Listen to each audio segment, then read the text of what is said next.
welcome to Nerds of the Old Republic, the podcast where we drink and discuss nerdy things, and where I sometimes make sex jokes so often that I kind of wonder what's up with me. I'm Adam. I'm choking on a combo.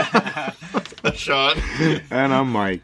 All right, and tonight we have the second or third half of our 90's Nerdgasm, parentheses, Mom, shut the door! Trademark. Yep, that's right. We are talking about 3 shows we have each randomly picked from the golden age of sci-fi, known as the 90's. And we're just going to talk about our 90's rewatches, our personal histories, and growing up in the 90's and being a nerd. And that's where we're at. We are enjoying some fantastic fucking combos a la Mike, and some cheese puffs a la Mike in the original 1990's Planters cheese Cup. Balls. Cheese yeah, balls. Planters cheese balls. Oh. Man, balls, gasms, damn, guys. And before we get to Sean's drink, which I know he's dying to share with us, I just wanted to say, hey, thanks for being here.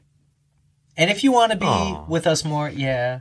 Well, I always like to cuddle before I finish that. If you want to hear more, I'm sorry, I'm going to stop, because we're going to turn off every listener. Every single listener is going to be like, I hear Adam's voice in my head now, and I can't. Oh, can't Adam. finish. You know there are Adam stands out there who now they can't finish without your voice. Well, just I'm sorry. I am going to stop, is something Adam says.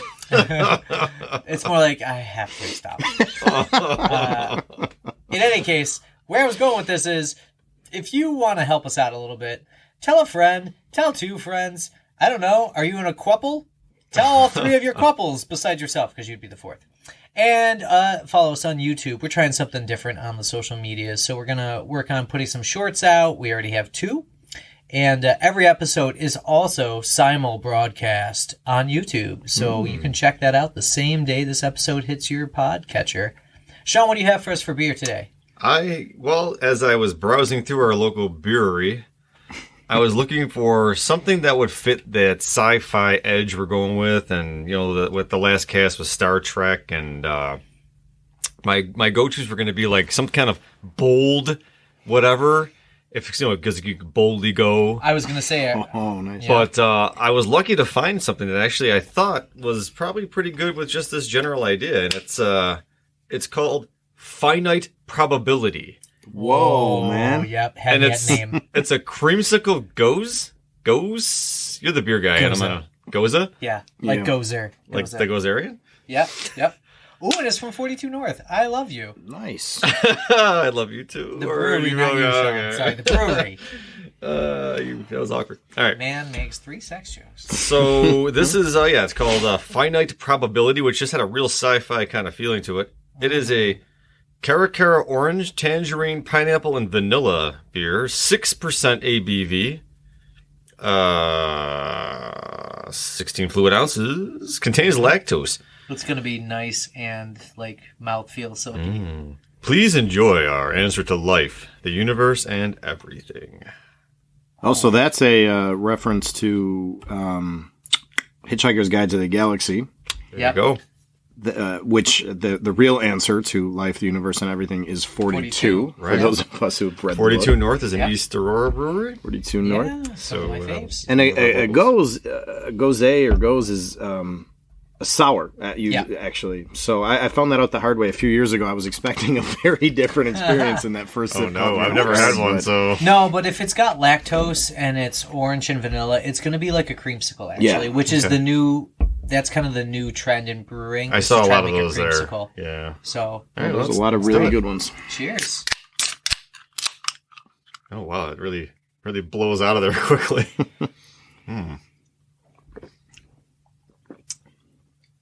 That is the least tart ghost that I've ever had. That's actually quite nice. Infinitely drinkable. Sean's face is indicating otherwise. It's like, I don't know. It's like one of those weird breakfast juices you get in a foreign country. You're not sure what it is, but you drink it because it's impolite not to. It's Orangina of the beer world. Yeah, it's something. You drink it because it's impolite not to. It might be a hard pour kind of beer where you have to like pour it into a glass. I just had one from... Where was it from? There's a brewery in Avon that made one that literally tasted exactly like a creamsicle. only if you poured it because like the sediment and the orange in the bottom sat. So Mike is pouring his now. Tell me if it makes it better. I already thought it was pretty good. So yeah, I think we just have different tastes in beer. That's kind of it. All right, you know what? Yeah, see that last pick of that for the socials. That's a nice looking color. It looks like a mimosa. Mm-hmm. Yeah. Better out of the glass. Yeah. Where did I put my glass? Get your glass, Get man. you a new one if you need it. No. Yeah, because a lot of the lactose will sit at the bottom, as well as, if they puree anything and pour it on that. You said hard pour, so I should just slam this shit in here? Yeah. It hits the palate a little more smoothly out of the glass, and you don't get that like glug glug glug thing coming out of the can. Which I think is good for a beer like this. It's like some kind of freshly squeezed juice. Yep. Sitting on top. And it might have been bottle conditioned because that might be some yeast too. Yeah. Well, Sean is Same result. I'm Yeah. impressed. I'm enjoying this. 42 North in general, like guys you, can fight Adam, over the extra. I'm a bit. I mean, I don't know how hard we're gonna fight. Yeah. We'll just like maybe bitch slap each other a few times. And Russian slap fight? yeah, we'll love a good. Taking this cast to new places, guys. This is the second time I've referenced this, but what do the five fingers say to the face? Slap! That's right. More combos. Yes, I do love some combos. So, Mike had pulled up a 90s TV sci-fi and fantasy shows from IMDb. Yeah, and Sean actually pulled that one. Oh, up. I'm sorry. It was Sean. The Nerdgasm. It's okay. The Nerdgasm has been Sean's baby, I think, right from the beginning. And it has been a fantastic. It's felt really good. Yeah, it really is. I felt fully like released here. Yeah. And so I picked some from there, but I really had a nice nostalgic trip going back through these shows. Like, oh crap, I remember that show. Like, oh, I watched like 3 episodes. It was total shit. I can't believe that like this was a premise and got paid to be put on TV. Yeah, and when we talk on the cast all the time, but we talk so much outside of the cast about the same shit because we're nerds. Mm-hmm. We keep talking about how the 90s was such a formative time for a lot of our science fiction and genre style stuff appreciation. And it's just, you think about it, it really was a halcyon era of television, fantasy, science fiction, like that sort of. I think it was that list had about 90 plus episodes on it, and that's pretty incredible to have 90 for 90s. That's a lot of television that was thrown out there just for nerds. Yeah, I think it's not great. all of it was quality. Oh God, no! But a lot of it was primetime, surprisingly. And if it wasn't originally primetime, I got shifted to primetime in seasons 2, 3, or 4. Thank God for UPN. Oh, man, UPN. That's right. Local Channel 13. Yep, I remember that. On Adelphia Cable. Oh, Adelphia. Oh, man. Right before they did that whole Ponzi scheme shit. It screwed the bed. I used to work at Sears in the late 90s selling televisions and stuff. We had an Adelphia cable internet hookup on one of our computers as a demonstration. Yeah. And so naturally we downloaded Napster, and I made so many pirate DVDs and CDs. It was great. Yep. And it was the only place you could do it, because otherwise you were hearing... Yep. Yep. Well, how else were you getting your Dr. Crusher porn, Adam? I mean, it was through your dial-up. Yeah. I'm not a hater. I just crush a lot. So... It's not a play. Motherfucker. Maybe I meant to change it. No, I'm just gonna own up that I screwed up. I'm just enjoying throwing out the corrections on Big Pun. Mike is our official ombudsman tonight. No, strictly on Big Pun. Okay, that's right. He's our resident Big Punologist. We've all got our little facets of things sure. where like you're the expert on this, you're the expert on that. I'm the big pun guy. You need one of those. He's the big punsman. Yes. If you're counting, this is the 3rd time we've worked the word ombudsman into the cast in the last 2 episodes. Yeah, only you do that, Adam. Whatever, that's me. Fine. That's really what I got. Big words and sex jokes. So that is not the worst thing. Hang your head on that. Yeah, I mean, essentially that is me during the 90s anyways. Sex jokes that I just told to myself because I was awkwardly hoping someone would return a sex joke to me, being in middle school. and watching 90s TV. So there, you know, you joke about UPN, but the CW23, like the WB channel, had one of mine. I think that was what UPN became, didn't it? Like it became WB and then right. CW. Yeah, I think so. For a while, we had antenna, and then we had cable. Then we had premium cable, and then we went back down to basic cable. So must had a free trial for a little while. It was probably like, you know, one of those new customer things. Yeah. So like you know, this is funny. I remember answering a Nielsen ratings survey on the phone because we had a landline, which is weird to me today. And they're like, "How many hours of TV do you think you watch a week?" And I'm like, "Probably 20, 25." And the person's like, "Wow, that's a lot." And even then, I was like 13, and I'm like, "You're not really supposed to say that to a survey respondent. I know this." Yeah. But at the same time, I'm like, "Thanks. I don't have friends." How much did you underestimate your watching, too? You know what? Now that, like, my phone tells me how much I use my phone, and I realize how much I underestimate that. Yeah. Because, like, you know, an hour a day is either podcasts or audiobooks driving to and from work.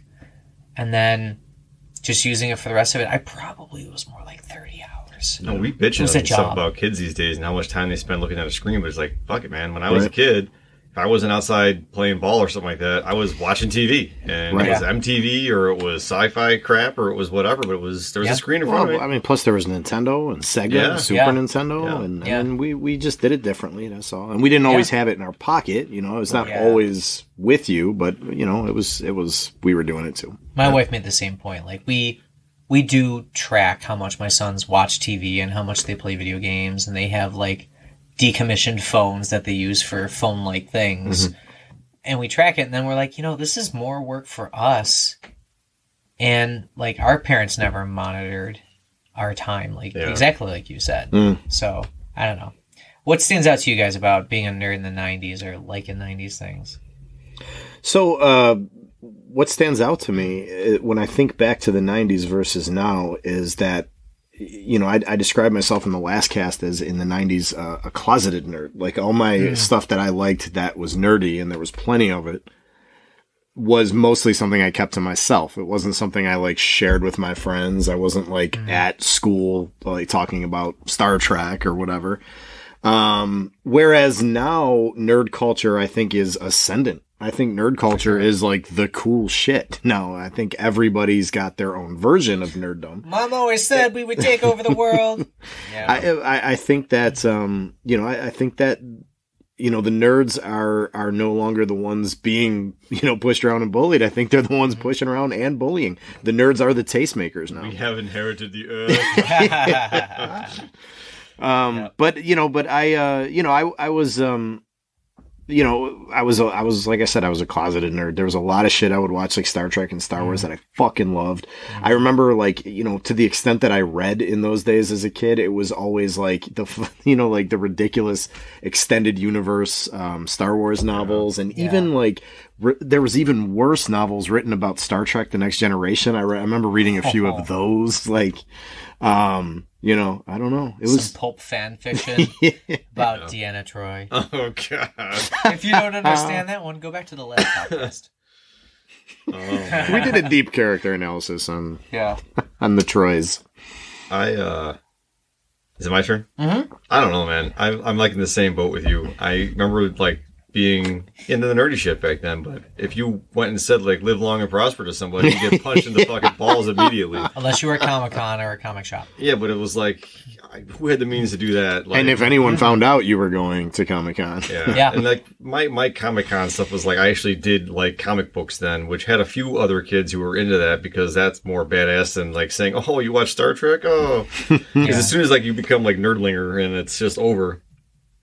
But, you know, like you said, it's the ascendancy of the nerd that has really brought back how many things there were to take in the 90s if you were of the nerd persuasion. And I have to say that it was during that, you know, you always say, like, what are you a child of what decade? And, like, I'm kind of in that, and you're in that same, like, between the 80s and 90s zone where I'm like, well, I really formed myself in the 90s, and I feel like the 90s had so much to offer when it comes to good quality fiction on TV. Agreed. Mm-hmm. So I keep saying that's why I watched so much TV, because it was good. Yeah.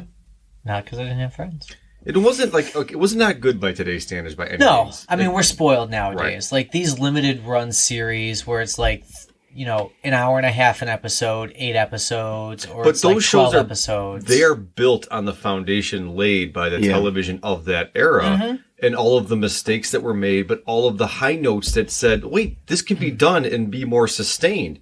Now you're seeing it come to fruition after all of that experimentation in the 90s. Well, it also depends what you're looking for in TV too. I know I've been told many times we're living in the golden era of television right now, but I don't watch any of that shit because like, I mean, I read like literary books and I watch like seriously good movies and I listen to like a ton of music from every era and every genre. But when it comes to TV, man, like I don't have the energy to get like nothing That's left funny, in the neither do tank. I. Yeah. Like when I watch TV, I want sheer escapism. I am putting on Star Trek. I'm putting on Seinfeld. I'm putting on something that is like, all right, this is going to, you know, make me laugh a few times or something. I know it's good.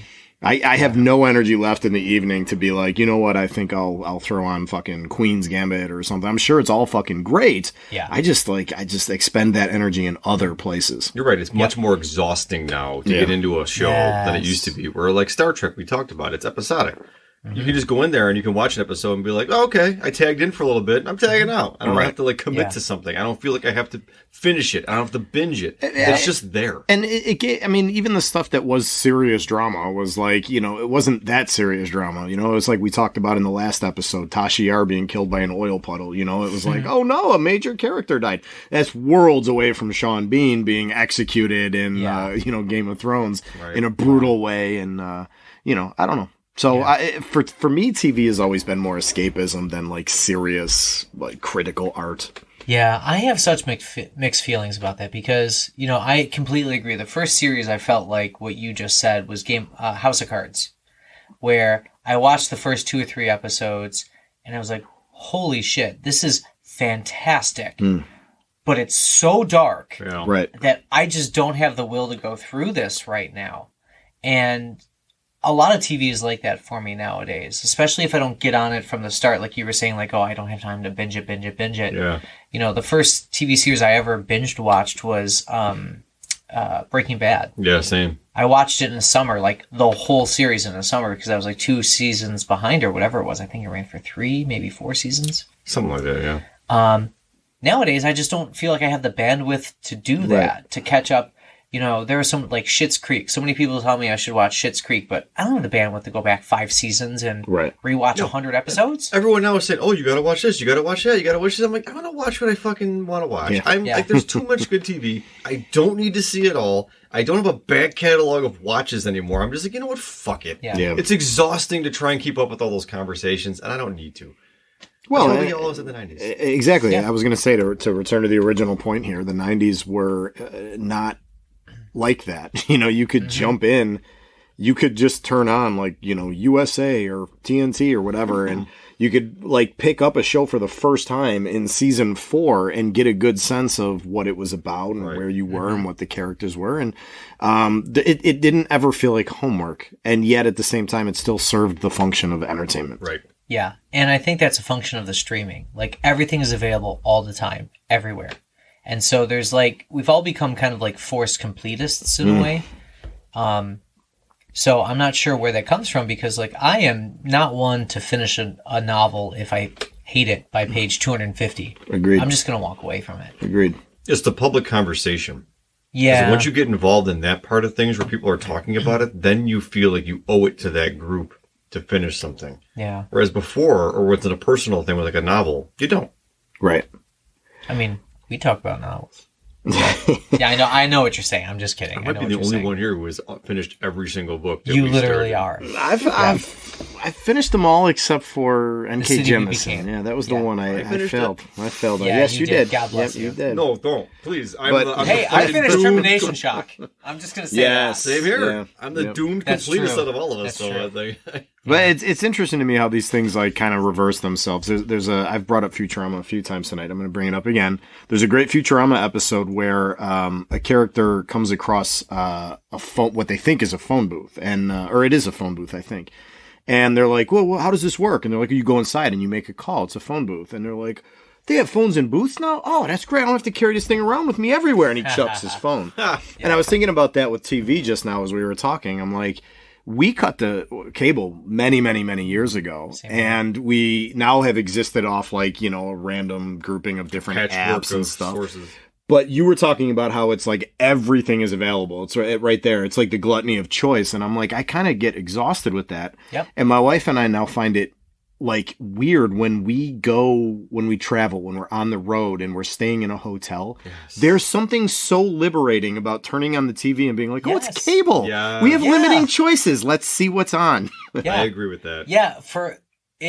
You've nailed it, really, because we cut the cable a few years before we moved into this house. So it would have been like 11 years now.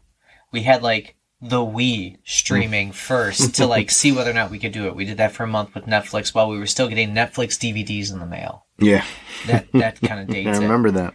And then we were like, okay, this isn't bad. We have enough choice, but not so much that we're overwhelmed. Right. And how quickly that changed. I feel like there's so much coming at us at all times. It's, drinking from a fire hose, which is stupid because, like, I don't have to, but because it's there's something I feel like in the innate nature of me as a person that's like, oh, get it all, watch it all. Yeah. It's just dumb.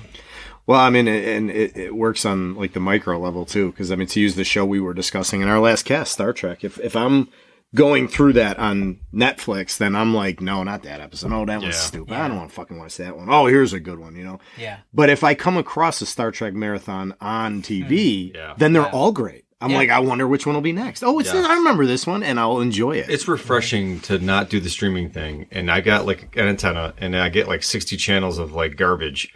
You got your normal, regular like ABC, NBC, and all that. But then you've got like all of the like, dash number ones that are way up in the bandwidth there, but there's the one channel that shows Next Generation. They got like a whole block of all the Treks on from the 90s and early 2000s. Oh shit, I got Star Trek all night if I want it. Let's go. Yeah. Right? Or they got like fucking MacGyver on at 5 o'clock. I'm like, my kids get into MacGyver. Give me my paperclip, my salt, and my bucket of water. I'm going to blow a fucking hole in this wall. But that's the best part of it is it's like you're not in control. The programming is there. Right. And if you want it, you got it. And if you don't, well, then too bad. Yeah. And I kind of like the choice being taken away. I agree. In a small, something counterintuitively liberating about that. Yes. Well, there is the paradox of choice, which I think we've mentioned a few times here, in that you're always going to regret your choice if you feel like you have another choice. It's in the box or the bag. Yeah, it's a good the box. No, I see it in my 7-year-old when he's, you got half an hour, buddy, pick a TV show. He's got his favorites that show up on Netflix, but invariably he wastes 10 minutes of that 30 minutes watching the previews run of rando shows on there, and then he goes back to his favorite episodes. Yeah. Rewatching the same series for the third time or something, which I don't mind whatsoever because of everything we just said. You guys are making a good case. Like, I cut the cord to save money, primarily. And it's like, I got Disney Plus, and I got Netflix, and I have Amazon, and then I have my antenna, and I'm sitting there going like, would it be better if I just fucking went and got basic cable and just said the hell with all this streaming and like, that's it. You get what you get, kids. Yeah. I like your anecdote about your son because I've been there 1,000 times. Like, for sure. I'll spend more time deciding which movie I want to watch than I'll spend watching the movie. But you know what's going to happen? And if we made that break and went to something like that, right? Kids are just going to get on their phones all the time. Just be like, I'm just going to go play Roblox or I'm going to be on YouTube or whatever, where I can then endlessly scroll through options. Yeah, well, don't even get me started on YouTube. But, speaking of YouTube, that's kind of where I went to find a bunch of my episodes because it ain't anywhere. I picked some rando deep cuts. Do you guys want to share one each and just go around? Yeah, let's do it that way. Let's right. round table. So, when I thought 90s sci-fi, I had a tie for my top one. Man, I went back and forth between Quantum Leap and this one. But I went with this one because it's making news again in that they might reboot it. So, from 1995 to 1999, Jerry O'Connell was a physicist who created a wormhole and accidentally sucked himself and 2 other human beings, including his college professor and a rando singer driving by in a Chevy, when the wormhole was open in his John basement. Rhys Davies was John in Rhys this. Davies Yeah, was David the was that Sliders, guy. God damn it. Sliders. It's 68% audience score on Rotten Tomatoes. Not bad. 7.4 on IMDb. Yes. I will tell you, I loved this show. The special effects were awful. Yeah. Oh, we yeah. easily we could. But make at that the one time, the whole At the time, they wormhole were effect was fine. cool. Because not only would you get this like warp in reality that would create like a water effect in the world, and then they'd have to jump through it, but then you had this like Lawnmower Man VR Yes. simulation where like you slid down a tube that was vaguely penile or urethral, that would like narrow, and then it would get like multicolored, but not quite like cosmic like the 60s. Okay. And you'd be spat out into an alternate or a parallel Earth. And sometimes the parallel Earth stuff was very minor, like in one episode, red was green and green was red at traffic lights. Interesting. Big deal. Yeah, but sometimes they made huge social criticisms, like women were in seats of power instead of men. It's the multiverse Yeah. before that became a thing. Absolutely. It's awesome. I loved that Yeah. show. Why didn't I Love pick that show. Fuck. Because I did. Great show. Yeah, Man, I got thank two you. things for you to say. Okay. Sure. The one with the flying spiders. Remember that one? Fucking terrifying. And then the one that was only briefly on the show. Still terrifying. And then the Cro-Mags. The Cro-Mags were this reoccurring antagonist who were like a superior race who could also jump through parallel Earths, parallel worlds, and they were trying to take over every Earth. They were kind of like the Borgs from Star Trek, except they weren't machine. They kind of looked like the Cardassians. Primitive humans, but they evolved instead of dying out like Neanderthals. They would have kept going. In one of the parallel Earths. So like the gimmick was, the reason why you could jump in and out of the show every week is that the machine, it was like a little remote control that Jerry O'Connell made, and it accidentally went off, and it accidentally set a timer, and the timer reset every episode. So like they basically had to spend that many minutes in that parallel Earth. Okay. And they solve a problem or something. They would solve a problem, or they would just have to figure out how that Earth was different from theirs, because obviously the Homerian epic is to go back home. Right. So, like, I loved that, like, the trip back home thing. They're always trying to find some way to help them get back home. Yes, yeah. And, you know, there were many episodes where, like, there was an alternate Jerry O'Connell, and they met together. His real-life brother becomes a recurring, Yes. And the only reason why the show fell apart, actually, was because of the fact that the actors got sick of the tropes. They just, kind of like you were saying, Sean, in the Star Trek episodes, they did Twister, except Gene Rhys Davies, or was it John Rhys Davies? John Rhys Davies. John Rhys Davies was saying, like, eventually the writing got so bad. Like, they had a gold mine of an idea, but they would make Twister. But in that version, Twisters were, like, wider at the base than they were at the top. Like, big fucking deal. The Red Green was an early one, but they were kind of like piloting the concepts. And so the actors got really unhappy, and apparently there was also some real on-set drama between the actors. Like, one tried to date another, and she rebuked his attempts, and he got real pissed about it, and it wasn't cool. And eventually it got so bad, Sci-Fi bought it at the height of its popularity and started throwing some cash at it. And that's when it went downhill, because they started making episodes that were like more action oriented than like philosophy driven, kind of like Star Trek in its worst episodes. Okay. But it got so bad between the writers and Sci-Fi that famously the final episode left on a cliffhanger that was unsolvable and wasn't going to be solved, because the writers wanted to see if Sci-Fi was even reading the scripts. Oh, wow. And they weren't. Yeah, it was really fascinating. I follow that show like Star Trek. My mom watched it with me. It was. I'm completely unfamiliar with it. It's a you would like it if you like the Next Generation. You would love it. Okay. And another ding, hit me a ding there, please. Jerry O'Connell was in Stand By Me with Will Wheaton. Ah, another 90s sci-fi kid. Yeah. Good pick, Adam. Good pick. Thank you very much. That one, Gene Rhys Davies talked about possibly rebooting, and all the primary cast being in for it. They just need someone to pick it up. That'd be interesting. Yeah. I bet you it'll happen too. I bet you. Yeah. Last time we went to Mike next, so I'm going to go to Sean next this time. I'm going to start with my lowest on the rung and then work my way up. Okay. My first pick out of my three is Time Tracks.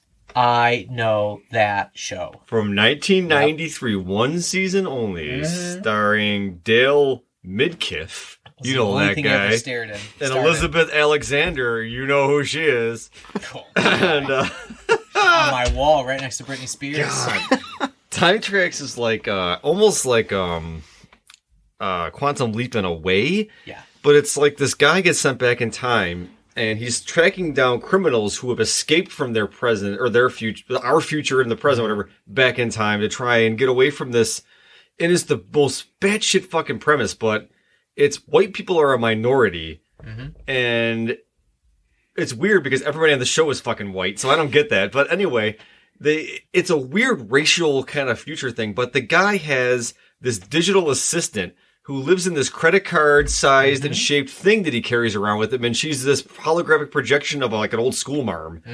And he's just got to track down these time criminals and send them back to the future. She gives him the assignments. And yeah, she's like always like beaming the thing, and she's kind of sassy. Yeah. And I always thought she's it was wearing a wool skirt suit. Yeah, and yeah, she just looks like a late or early 20th century like school teacher. It's just a fascinating thing, just because he's got this cool, like, basically what you call a cell phone now, and then he's got this little watch that can shoot these pellets at the bad guys and sends them back into the future. Yep. I don't know why I liked it. It was fine. Stupid. I remember watching it. But I liked it. Again, I watch like 40 hours of TV a week, so like I remember watching it. What was the name of the show? Time Tracks. Okay, I don't remember that one. It was one vaguely Wesley Snipes' Time Cop. A little bit, yeah. Okay. Vaguely. A little bit. With zero budget. Yeah, exactly. Yeah. Good connection. Thanks. Michael? Mike? All right, I think I'll borrow from Sean's methodology and start with the least of mine. And this actually... early again. Hell yeah. I've been told. Nerdgasm. This one actually started in the late 80s, but was predominantly on throughout the 90s, and that would be Mystery Science Theater, which was a science fiction comedy film review television series, the premise of which was forced by evil scientists to watch bad B-movies until he breaks a host and a bunch of captor robots' comments on the films to keep sane. B-movies, I think, is generous, too. I mean, you gentlemen are familiar with Mystery Science Theater, right? Yeah, I mean, those are like D movies. These are movies that, as you're watching, it's hard to believe that they were actually ever made. I remember being a kid and encountering this on the Sci-Fi Channel for the first time, and I wondered if that, like, before I was familiar with the whole premise, I thought maybe they made the bad movie so that they could then make fun of it. No. And it was, I gradually became aware that, like, no, fuck, these were movies they actually made. That was like drive-in fodder for the 50s, a lot of that stuff. Oh my God. I'm surprised, but I kind of believe it. Yeah. I enjoyed that show a lot, and I've occasionally gone back to it. I remember watching it for a brief spell when it was on something, Netflix or something, years ago when I lived in Charlotte, and again recently. The most recent time I watched it was actually not this holiday season, but the previous one.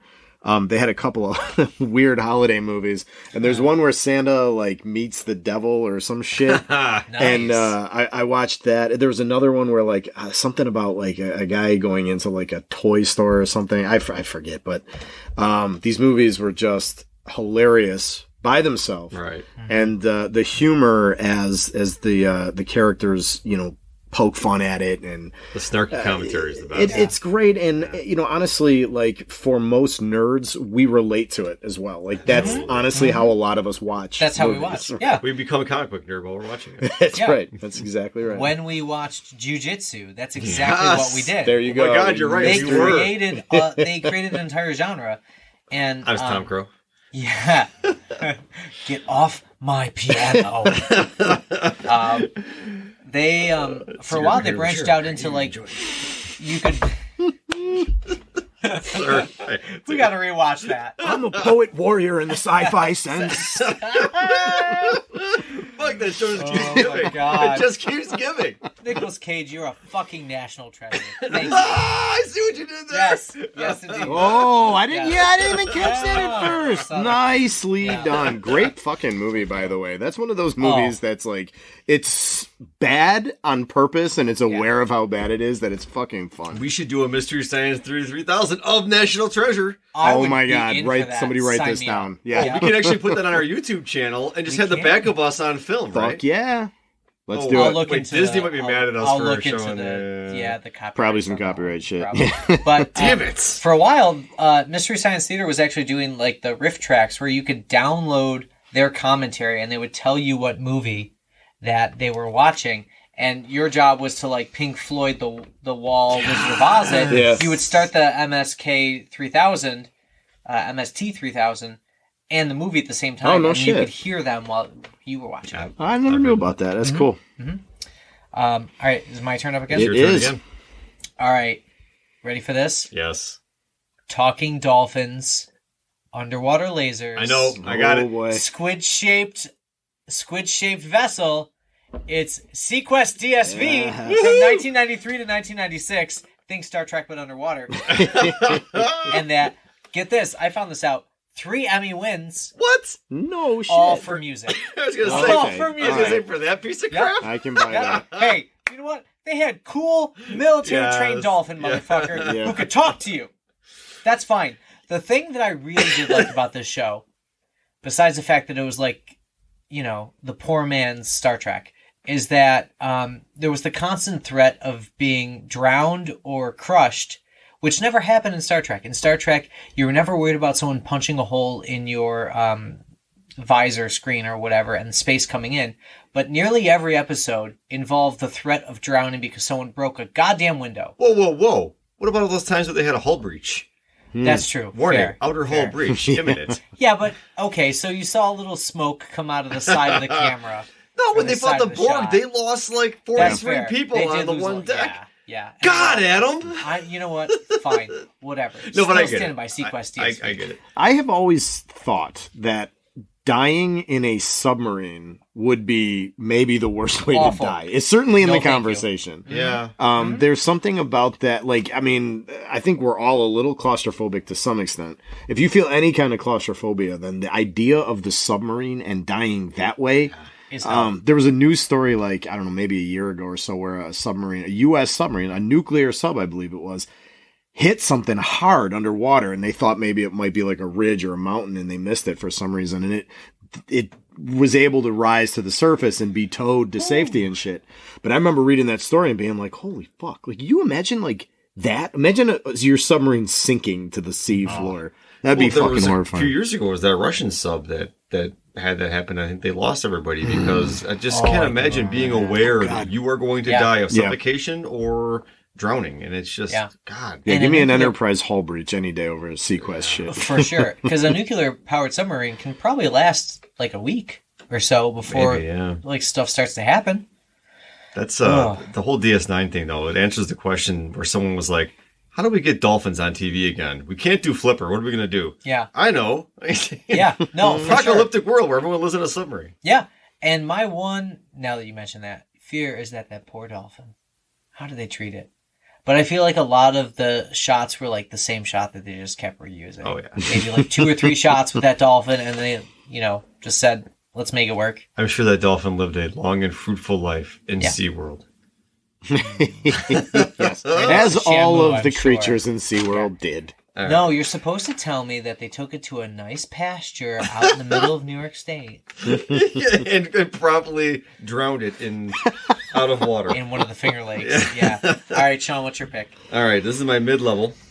And I'm going with one of the shows that I feel deserves, god damn it, must happen, continuation of the series. I'm not even going to say reboot. I'm going to say continuation because it ended after one season on an epic cliffhanger. Greatest premise. One of the greatest promises in all of 90s science fiction. Space above and beyond. Motherfuckers. It sounds I don't know familiar, but I don't think I can't pull it Very mine. few people can name this show, but some notable guest stars include Coolio, Oh, there you go. David R.I.P. Duchovny, Arlie Ermy, Adam Goldberg, Richard Kind. Big name people guest starred on the like Fox threw a ton of money at this show, and it died. Oh. But it's a James Wong, Glenn Morgan show. It's about space marines in the not too distant future fighting this alien race called the Chigs, who we like are colonizing space, and we run into some issues with them because we sent some kind of probe or something to their sacred moon and blah blah blah. It's a weird story, but pissed them off. It's space battle, space combat, which is awesome in all the best ways. It's space marines, so they fly and they fight by hand. It's people called tanks, which are like in vitro people that were bred just to be warriors. There's synthroids or whatever that are like, I think that's what David Duchovny plays, and they're like androids, but they're also trying to break away from humanity, and they're fighting humans in a guerrilla tactical kind of thing. And then there's this superior race that's just a little bit better than us that we're trying to fight. And we almost get annihilated if not for these like plucky space marines that get up there in their hammerhead like fighter ships. It's just got everything you love about Star Wars space battles and Star Trek space combat and strategy. It's really interesting. The characters are great. It ends on this epic like cliffhanger because the aliens breathe methane, and they have this sit-down meeting where they're going to try and negotiate a truce, and he takes his helmet off and something sparks in his methane and his thing blows up, and it blows up the whole conference room, and that's how it ends. Damn. And it fucking never came back. Fuck. It remains to this day my biggest TV disappointment because I was in. Yeah. I was hooked. I wanted more, and it never fucking happened. So goddamn it, whoever owns the rights to Space Above and Beyond, it is time. It is decades past time. Bring me this shit back and give me some closure, goddammit. Wow. Nicely said, man. Seriously. That was a good little speech. While you were ranting on your soapbox, I was watching the IMDb trailer of it, and goddammit, if that's not America's Space Force coming to fruition, I'll be a motherfucker. And the effects for the night, again, they threw a ton of money. They were pretty decent effects. Damn. It had a lot of great social dynamics and things. It was a good show. It deserved better. It was nominated for Outstanding Special Visual Effects. Thank you. Outstanding Music Composition for a Series. Best Genre Television Series. Inexplicably canceled. Yeah, and it won Universe Reader's Choice Awards in '96 from Sci-Fi Universe magazine. I mean, how was the audience on it? Did it just get like the Twin Peaks treatment? Like it was critically acclaimed, had a cult following, but it wasn't commercial enough that they wanted to continue it? It got the typical Fox runaround where they didn't know where to put it, and they kept shuffling it, and no one knew where it was, and then eventually it killed it. Because Fox fucking... Now they just make shit to make shit. Yeah. But back then, once in a while, they would have something promising, and they would kill it. They'd kill it in the cradle, and that's exactly what they did to Space Above and Beyond. I'm sorry, man. I can sense your loss. It still hurts, man. It still hurts. Yeah. It's a vivid show in my mind. Well, that was almost a Patrick Stewart-esque monologue right there. That was very nice. It was almost like you were Macbeth and you were just talking about your friend Banquo. I'll give it back to number one. Make it so. All right, so for my middle pick, I went with Stargate SG-1. And before just so I know how this conversation is going to go, you're familiar with the show, I'm sure, but have you watched the show? Yes. Okay, good. Yes. Okay, good. And good, Atlantis. Good. So this will be, then you've done more than me then, because I never watched Atlantis. There was a second spinoff. Right.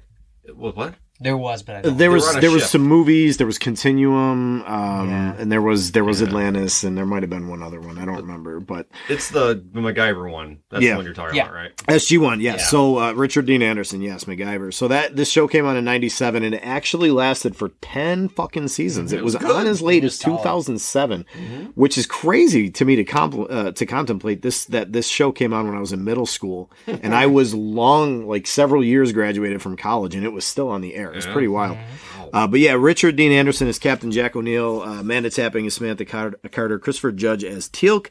And it was a spinoff of the 1994 movie Stargate. So my history with this is I remember seeing the movie probably a couple years after it came out. I don't think I saw it in '94, but I fucking loved the movie. I saw it in theaters. It's a great movie. Yeah, it's really, really good. I loved all the idea of the mythology being so upfront, the Egyptian mythology.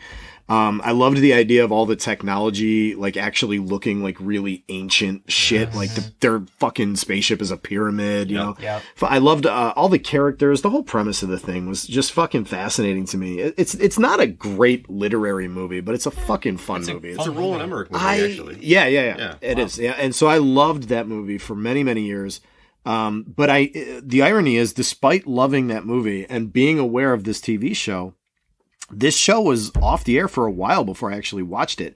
It was probably 2010 or 11, maybe even a little later than that. Honestly, I picked it up on Netflix and I started watching it. And I was hooked immediately. And then the weirdest shit ever is that my wife, who would never be into this kind of thing, would be in the room trying to read a book or something, and she'd like find herself looking over the edge of the book. And I didn't realize how hooked she had actually gotten until I didn't watch it for a few nights. And she goes, "What's that show you've been watching? You haven't watched that in a few nights." And now we have watched all 10 seasons together. We're going to be doing a rewatch soon. Like it became this thing that we really bonded on. Fantastic show. It's got a great cast, man. It does. It's Richard Dean Anderson really pulls off the Kurt Russell character well. Yep. And I think it's the same guy as the like autistic-ish kind of scientist who was in the movie. It's not the same actor. I thought it was the same actor. It's not. It's a different actor. I didn't write his name down on here. I should know it because I've watched the credits to the show over and over and over again. You can look it up, but I'm telling you they're different actors. But he plays him very close to, whereas Richard Dean Anderson, I think, drastically changes and seriously improves the character of Captain Jack O'Neill. Agreed. The guy who plays the scientist in the show plays it pretty close to the way it's played in the movie, for the most part. Oh, you're right. It's Michael Shanks plays Daniel Jackson in the show. Daniel Jackson in the show. I have no idea who it is in the movie, but it's not Michael Shanks. No, you're right. It's some other. It's actually a fairly well-known. Why? It won't give me the cast of the movie. Oh, wait, here it is. Everyone's waiting for me. Yeah, it's James Spader. Okay, very different. Yeah, big name. Yeah, but he plays the character pretty close. He's got the mannerisms, like the sort of like awkward nerdiness, but clearly brilliant. You know, like all that. I think the character of O'Neill really is the beating heart of the show. And it's very different from the Kurt Russell character. Yeah. And like I said, much improved. The Kurt Russell character is just like the tough military guy, the action hero that they need in the movie. In the show, he is the show. I mean, they're all fantastic in it. But he is, I think when he steps back a little bit in the final couple of seasons, the show suffers for it. Another show like Star Trek The Next Generation, there's a lot of cheese you got to get through in order to get to the real high points, but the high points are fucking fantastic. Great show. Great show. It does actually owe a lot to The Next Generation when you think about it. Like the Tiok character is kind of like the Worf, and there's a lot of that sort of like basic sort of like type that they built for it, and then just took it in a really cool direction. Yeah, I've thought about that many times. Like Star Trek is built on the idea of like they're a team of characters that come to feel almost like you know them personally. We all feel like we're friends or family with the Next Generation cast. And then it's watching these characters have these mostly serialized episodic adventures as the show goes on, with occasional longer arcs and stuff. Yeah. It's a good mix of like more lighthearted ones, very serious, dramatic ones. It's a good mix of action and also ideas and philosophy. Yeah. Great show. Yeah. Eminently enjoyable. I forgot about that one. Yeah. Until I saw it back on the list. Yeah, it's a favorite, man. It's a great one. Yeah. It's okay to drink the yeast at the bottom of that bottle. I saw you see that. I'm a completist even with shitty beers. Yeah. Oh. I like this beer. I'm glad you guys did. It was expensive. Yeah. What is it? I can't remember the name. I had a fantastic creamsicle ale that really tasted like a creamsicle, but I can't remember the name of it. They're in Avon. It's going to kill me. I can't think of it. Because that's the style that finite probability is trying to copy.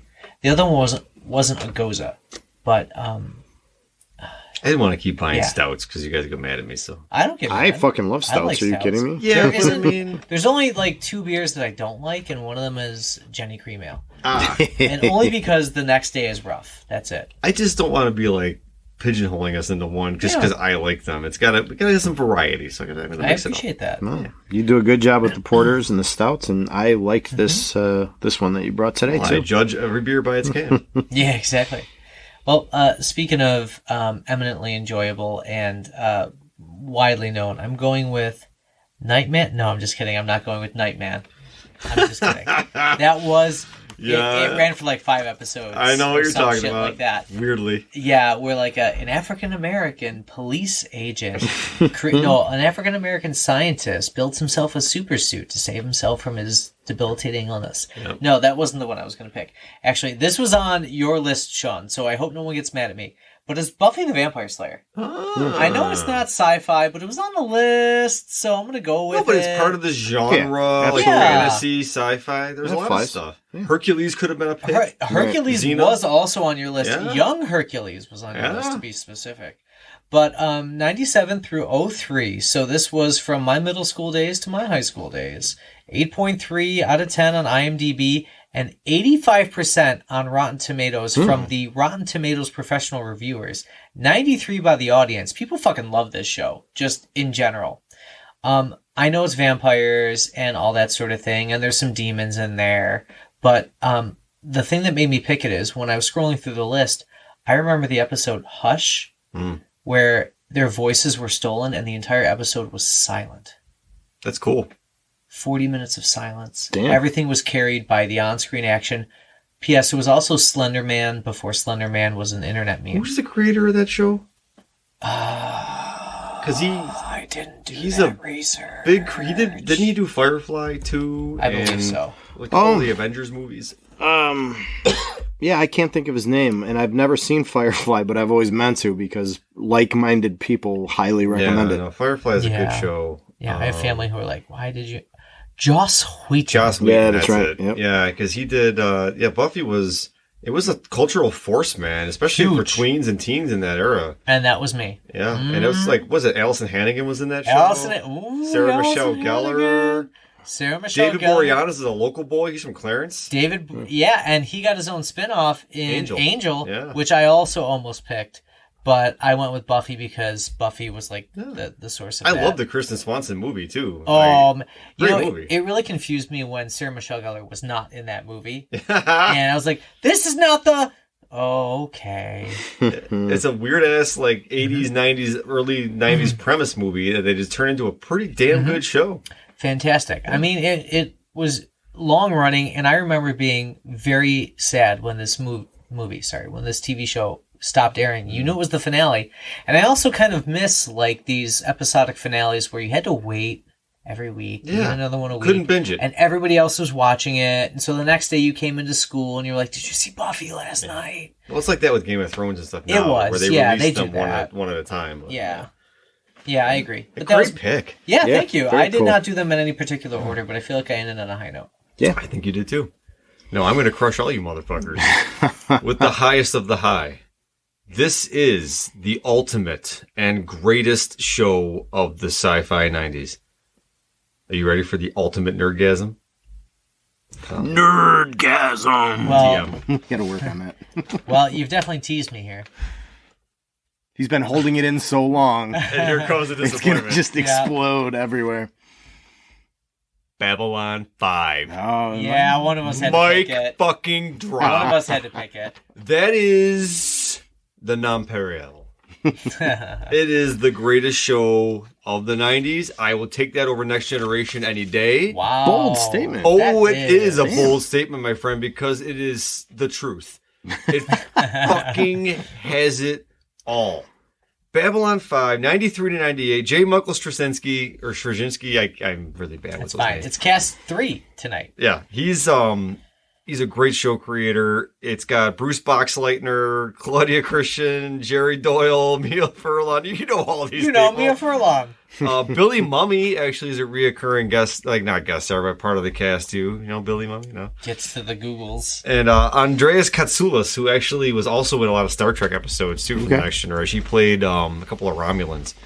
But it's just, what an amazing way to pull off that sort of long-form storytelling before that was a thing, where it still had the nature of this episode belongs to itself, but then it builds on a larger mythos. And you had like races like the Vorlon or the Shadows, who were these like ascendant creatures who became energy beings but hadn't quite left they're part of the ethereal plane, but whatever, they're still having these epic battles over mortality and human beings' places in it. And then you've got other races enslaving others, and they're trying to like reconcile it all in this diplomatic tube in space that mankind built to try and resolve all their issues. And it's so good. There was the nerdgasm right Oh, there. God, right there. It's just, it's everything great about that era of sci-fi. Yeah. Encapsulated into one beautiful, it's like every high episode of Star Trek. It's every high episode of Sliders. It's all of it. So you were just talking about Billy Mummy, and I was just doing a quick dive because huh? Yeah, that's the guy. No, get this. Twilight Show. Alfred Hitchcock Presents. The Jack Benny Program. Mm-hmm. Damn. Keeps going. Twilight Zone. Perry Mason. Bewitched. The Adventures of Ozzie and Harriet. Mm-hmm. Keep going. I Dream of Jeannie. The Munsters. Lost in Space. Rascal. Here Comes the Brides. The Rockford Files. Wow. Twilight Zone the movie. Matlock. Captain America. The Flash. Superboy. Ultraman. P.S. There's another 1990 show I could have talked about. Fucking Ultraman. Yep. Animaniacs. Ren and Stimpy Show. Then Babylon 5. Batman the Animated Series. The Weird Al Show. Space Ghost Coast to Coast. Oh Space my God, that was a great show. Yes, it was. I fucking love that show. I forgot about that one. Star Great Trek. shit. We should do sci-fi cartoons. Hold on. Star Trek, Deep Space Nine. Yeah. Buzz Lightyear, Star Command. He was also in Transformers Rescue Bots, which was a fucking favorite in my house for a long time. And The Loud House, and then Lost in Space in 2018. This dude is fucking prolific. He was the kid on Lost in Space. That's probably why I made that connection, because my dad would watch Babylon 5 with me once in a while. He'd be like, oh, Billy Mummy, he was in Lost in Space. He was in everything. Yeah, the guy is... So you tell me this dude was in the 1960s Twilight Zone. And then... And he's still acting I think he was the kid Yeah. who could turn people into like a Jack-in-the-Box or whatever. Oh, yeah, In Praise of Pip was his episode that he was on. Oh, fuck. Young Pip Phillips. That is a fantastic... That's a Right. heartbreaking Is that the one episode. I'm thinking about or no? No, the one you're okay. thinking of is the kid who everybody... They're all scared of. Not unlike our political situation in this country for 4 years, where everyone was just so terrified of the child. But, no.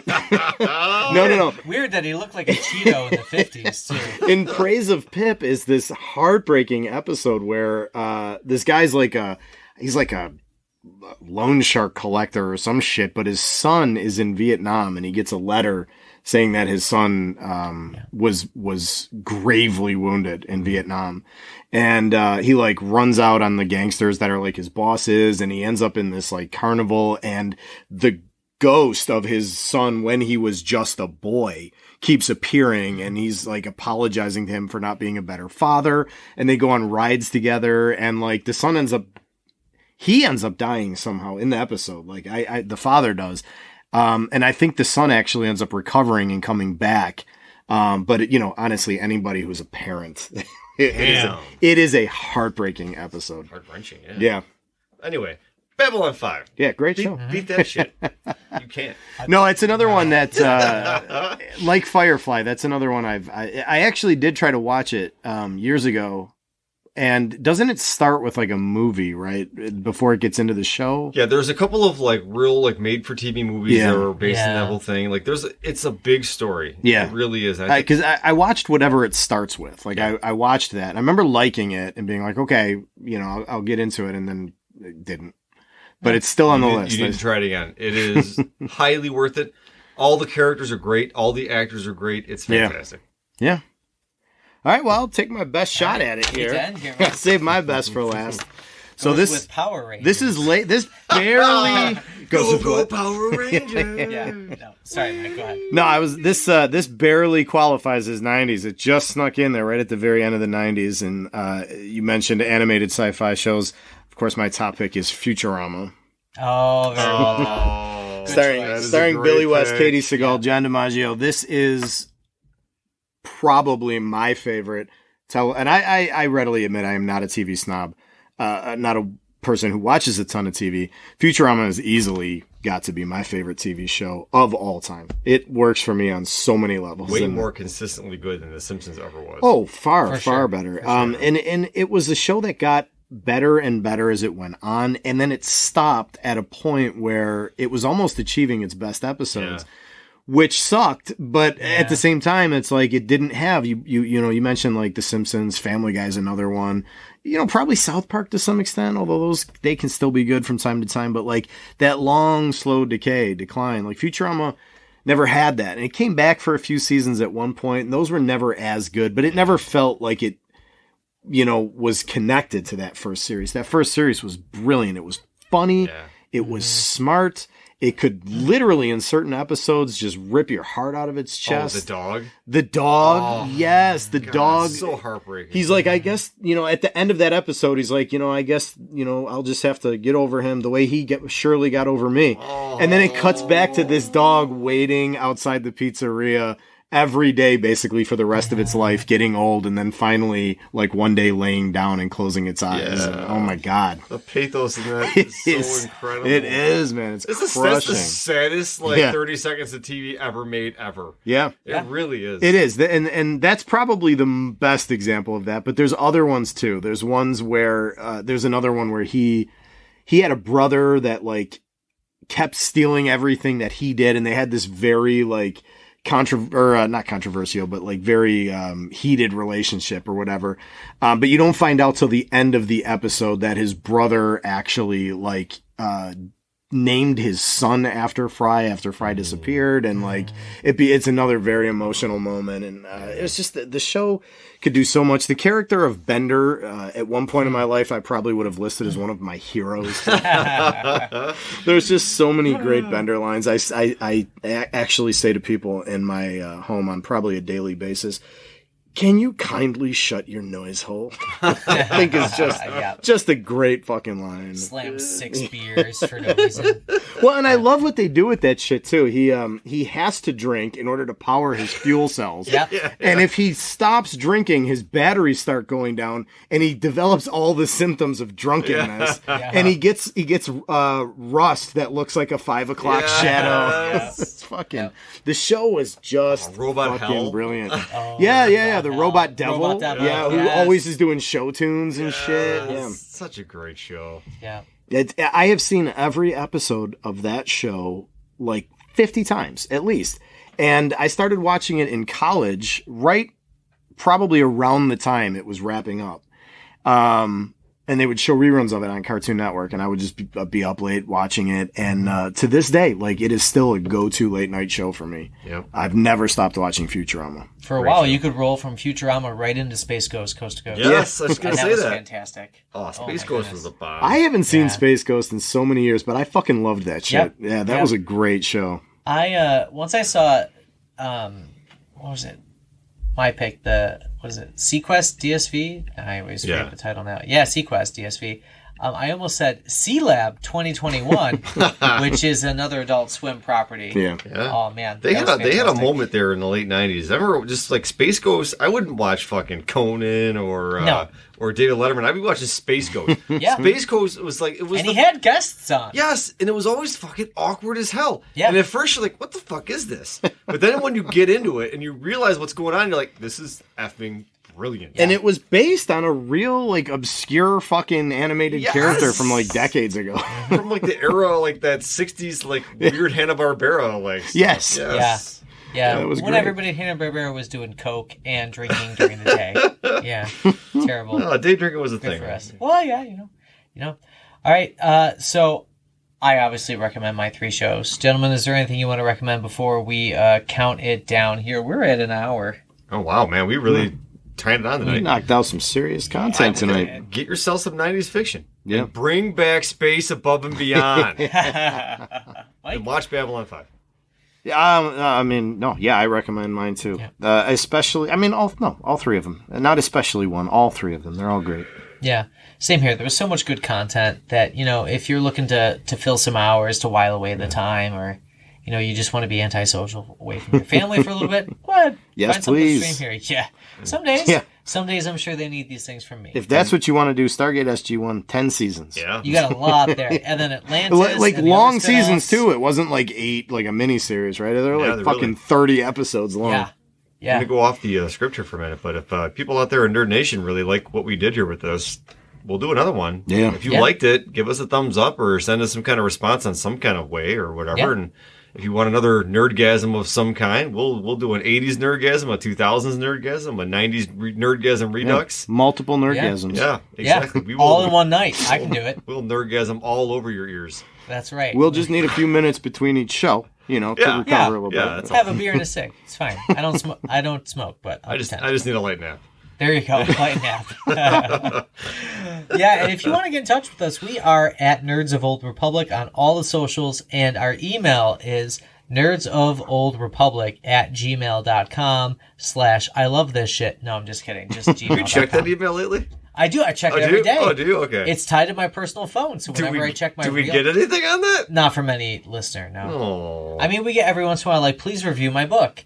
But that's, Hey, kinda you know it. what? If you really do like what we do, because we're not charging you for it, No. send us a, hey guys, like what you do email. It Thumbs would up. really make Adam happy. It would. Picture of Bender bending something in a smiley face. There you go. Right? Bender Bending Rodriguez. we work for your smiles. That's right. That's right. Unlike Amazon Smile, which is done. It looks like a boner. It really does. The Amazon boner. All right. You know what? If you weren't a kiddo of the 90s, or if you didn't really like sci-fi back then, that's okay. We are going to go back to the cyberpunk well, and I am so fucking stoked for this. That's right. Stoked. I said a phrase from the 1990s. Stoked. Fuck it. So, we are going to read... Wicked. Wicked. It's wicked cool. Actually, the book's not from the 90s, but I love cyberpunk. So this is going to be Walkaway by Cory Doctorow. You might want to get it now because it is a bigger book. It's in upwards of the 400 pages. Thank you guys for reading it. One of my favorites, so I really feel like I'm on the hook here for this one. Kind of in the vein of Stephenson and that sort of early cyberpunk, but this one was written in the 2010 aughts, like 15, I believe, 14. And then after that, we're going to do the genre-defying Akira. We're going to do some anime, motherfuckers. Yeah, and Get at it. I have not seen so that ready. shit, and I think it looks awesome. Yeah. From what I've seen, so. I am so fucking excited Yeah. because it's been on my radar since I was in college, and I just don't know why I didn't get around to it. Yeah. So Can't wait, Same. man. Can't wait. we're all the cyberpunk feels next month.